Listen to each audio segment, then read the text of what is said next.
All right, thank you, Fields. Thanks to everyone for covering what's going on, getting out information today as we go forward with this very important election. I wanted to just read a statement that we've just put out from the board and the Central Command here. Maricopa County has identified the solution for the tabulation issues at about 60 vote centers.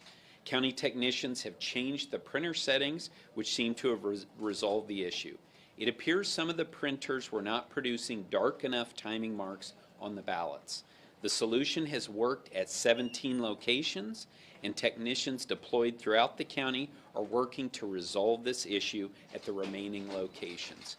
So I really have to give great credit to our poll workers, to our technicians who have addressed this issue. Again, you never know what's going to happen in an election. No one here at Maricopa County has ever claimed that there is such a thing as a perfect election.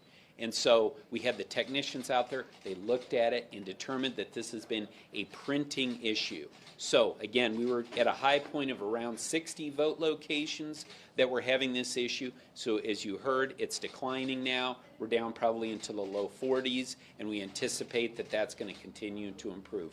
But like Field said, even when we did have this active issue, still there was no one who came today with a valid ID who was turned away from the polls. Those people were given a ballot. They were given the opportunity to fill out the ballot, and then if the ballot was not going through this tabulator, they then had the option to put it down here in box number 3, or also we've been giving people the option to check out if they wanted to, if they were uncomfortable putting the ballot there in box 3, and then they could go to one of the other 222 vote centers across Maricopa County. So happy to answer any questions that you might have. Yes, Jason. How frustrating was this? I mean, obviously this is not how you wanted to start out election day. It happens, but for you, it's just frustrating, but you're pleased that it's being addressed.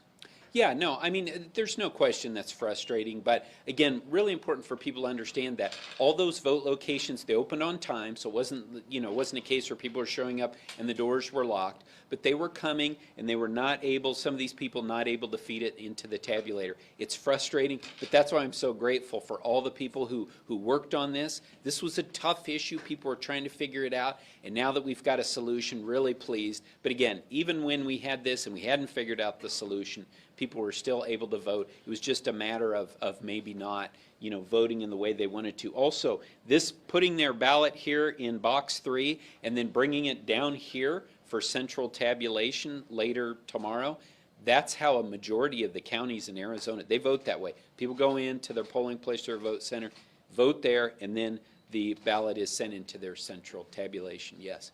Yeah, thank you. Mark Fincham has just told my colleague that he's talking to the AG's office looking at filing a court order to extend voting hours. How do you respond to he and others alleging disenfranchisement for this issue? Yeah, so again, we do not believe that anyone has been disenfranchised because no one has been turned away. Our job here, we're trying to run an election. We're focused on that. If a court orders us to keep the doors open after 7 p.m., allow people to get in line after 7 p.m., that's up to the court. But we're not going to be moving that. We're not going to be moving that date. We're planning on, or that time, we're still planning on being done at 7 p.m. Yes? Can you